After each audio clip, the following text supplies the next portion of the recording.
नमस्कार दोस्तों, स्वागत है आपका डेली न्यूज़ इंडिया के इस कार्यक्रम में। दोस्तों, जुलाई का महीना भारत की फ़ौज के लिए बहुत बुरा रहा। बुरा इन द सेंस कि कश्मीर में ऑलमोस्ट 14-15 जवानों की शहादत हुई और हर दूसरे दिन खबर आनी शुरू हुई कि एक जवान मारा गया, 2 जवान मारे गए, 4 जवान शहीद हो गए, 3 जवान शहीद हो गए, 2 ऑफिसर शहीद हो गए। तिरंगे में लिपटे हुए उनके शरीर वापस आए तो लोगों में शोक की लहर दौड़ गई और फिर सवाल उठने लगे उन सब सो कॉल्ड स्टेटमेंट के ऊपर जो ख़ास तौर से इलेक्शन के दौरान अमित शाह हों, मोदी जी हों या राजनाथ हों, हम तो घर में घुस के मारते हैं और सर्जिकल स्ट्राइक लोग भूले नहीं होंगे। लेकिन जुलाई गुजरा तो लोगों ने प्रश्न करने शुरू किए, बल्कि जुलाई मिड से प्रश्न उठने शुरू हो गए। भाई, अब घर में तो वो घुस के मार रहे हैं और हम देख रहे हैं। इनकी आपसी रंजिशी ख़त्म नहीं हो रही है।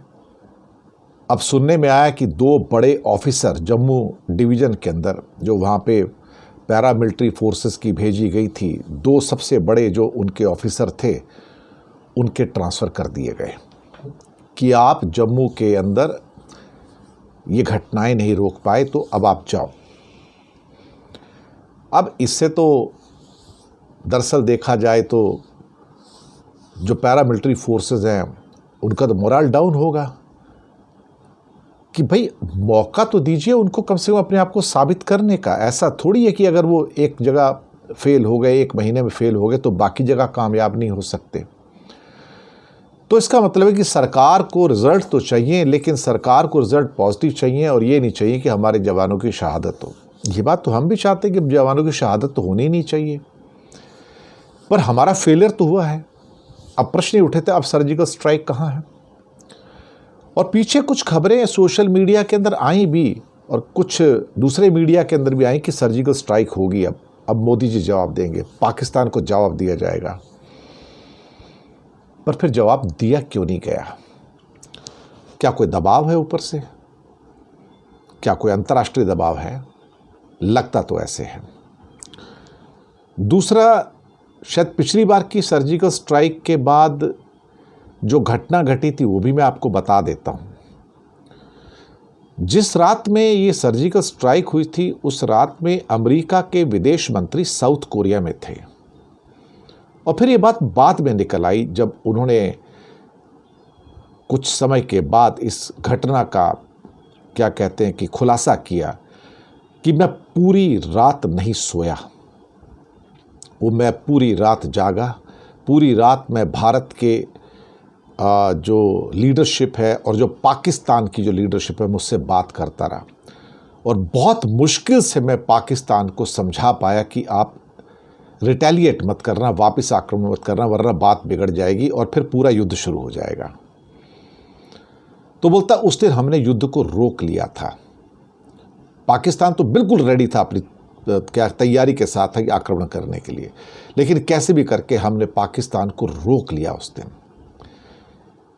लेकिन पाकिस्तान ने उसके बाद सबक एक लिया कि उन्होंने बड़ी मात्रा में अपनी एयरफोर्स और बाकी आर्म फोर्सेस को स्ट्रॉन्ग किया और J-17 टाइप के बड़े फाइटर एयरक्राफ्ट बनाने भी शुरू कर दिए अपने आप, और अपने आप को मजबूती उन्होंने दी। एक्चुअली ये बात सही है। अब शायद वो बात फिर से सर्जिकल स्ट्राइक से पहले हो सकता है इनके दिमाग में आ गई होगी कि इस बार अगर हमने कुछ शुरू किया तो फिर उसका अंत नहीं है। और हमने उसका उदाहरण इजराइल हमास युद्ध में देखा, अब इजराइल ईरान की जो टेंशन है उसमें देखा, यूक्रेन और रशिया के युद्ध में देखा कि युद्ध शुरू तो हो गए, 10 महीने इजराइल हमास को शुरू हो गए और हमास के पास तो कुछ है भी नहीं लड़ने वाला, तो भी नहीं हरा पाए। यूक्रेन युद्ध को 2.5 साल हो गए हैं, अभी तक बीट नहीं कर पाया। तो अगर कहीं ये मोर्चा खुल गया इंडिया और पाकिस्तान का, और हम अगर ये सोचें कि हमारी तो सैन्य शक्ति उससे कई गुना है और हम उसको 4 दिन में हरा देंगे, तो फिर हमारा भी वही हाल होगा जो रशिया का हुआ है, जो रशिया के अल्टीमेटली, कि अभी तक वो यूक्रेन को हरा नहीं पाया ना। सोचा था 5 दिन में हरा दूंगा, लेकिन आज 2.5 साल हो गए हैं। तो युद्ध शुरू करना आसान है, ख़त्म करना बहुत मुश्किल है। और एक बार को जब युद्ध शुरू हो जाता है तो फिर सारे के सारे संसाधन उसकी ओर मोड़ दिए जाते हैं और अर्थव्यवस्था ऐसी चौपट होती है कि एक युद्ध अगर आपने 3 महीने का लड़ लिया आज की डेट में, इंडिया जैसे कंट्री में जिसके पास ऑयल भी नहीं है, तो हम कम से कम 10 साल पीछे चले जाते हैं। यही $3.5 ट्रिलियन की इकॉनमी मुड़ के वापस फिर से $1.5 ट्रिलियन पे आ जाती है। शायद ये कारण है कि हो सकता है इंडिया ने बीच में कुछ योजना बनाई भी हो मोदी जी ने कि इस बार तो मैं अटैक कर दूंगा, लेकिन शायद हो सकता है किसी अंतर्राष्ट्रीय दबाव में बोल दिया गया होगा, भैया कर तो दो, अब हम तुमको रोकेंगे नहीं, लेकिन उसके बाद परिणाम अपने आप भुगतना तुम। उसका शायद एक बहुत बड़ा कारण ये है कि इस समय चीन पूरी तरह से पाकिस्तान के साथ में 101%, और उसको एम्यूनिशन भी दे रहा है, एयरफोर्स के फाइटर्स भी दे रहा है, सब कुछ दे रहा है, तोपें दे रहा है, बख्तरबंद गाड़ियां दे रहा है। और अगर युद्ध छिड़ गया फिर तो चीन की सप्लाई 101% आएगी। जैसे चीन की सप्लाई रूस को जा रही है ऐसे इनके पास भी आएगी। सड़क तो बनी हुई है, हाईवे बना हुआ है, हवाई अड्डे बने हुए हैं, कोई रोकने वाला तो है नहीं, सीपेक का प्रोजेक्ट भी उसके लिए है। तो शायद इन्हीं कारणों से भारत को लगा होगा कि ना किया जाए तो ज़्यादा अच्छा है, क्योंकि शुरू हो गया तो अंत कहाँ है फिर उसका? अंत तो है ही नहीं ना।